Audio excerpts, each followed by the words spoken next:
Before coming to yeshiva, life, it was pretty hectic.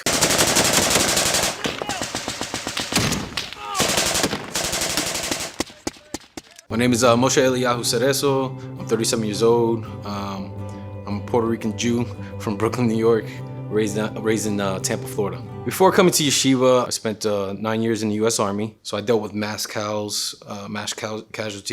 firefights, RPGs coming in my truck and exploding. I got hit by a grenade, my second tour in Afghanistan. Dealt with PTSD for a long, long time. The residual effects of those experiences caused me and my family a lot of pain and anguish. I tried to fill that void with other things. I'd work out and drink beer and ride motorcycles, but nothing ever filled that void. And Hashem had a different plan. I met Dr. Carrie Elk. I prayed to Hashem. I was like, listen, Hashem, allow her to take this from me. And I went there and I did two-hour trauma sessions with her. Wow. Hashem really relieved me. And at the moment, I was like, oh, wow. I can finally pursue Judaism the way I want to pursue it. Once in a while, I would video call my brother who's here. My brother's been here for almost 3 years. He's in the Smicha program.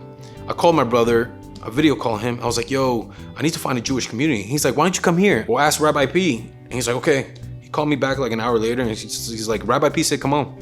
When I first got to YTD, I saw my brother and I hadn't seen my brother in like 3 years, I think it was, or something like that, 3 or 4 years. And I just like hugged him and I grabbed him and we were just like excited to be together again, you know? And when I got here, I was just excited to like start learning and get into it. My goal in coming here was to complete smicha, because I want to be a rabbi. The first step for me is mastering my Gemara class with Rabbi Capel. I fought him for a month not to join that class.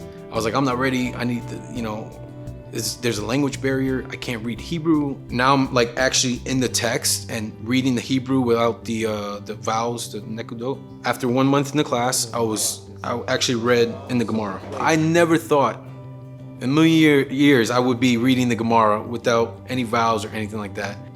My life before, I thought I had a purpose. My life now, I know I have a purpose. I'm still trying to develop good habits in certain aspects of my life, and I still struggle. I mean, I'm human.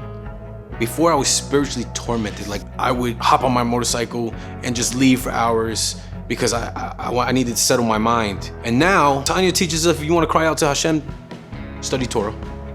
So that's what I do.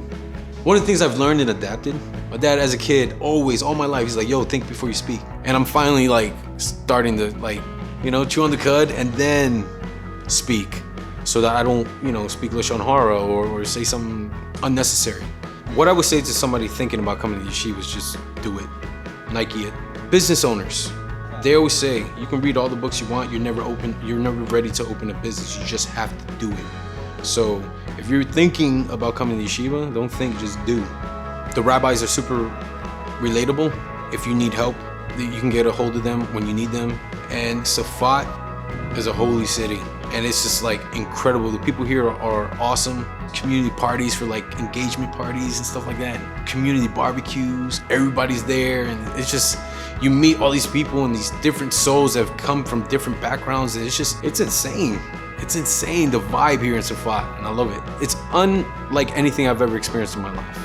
I like Yerushalayim, I like the wall, but Safat's where it's at.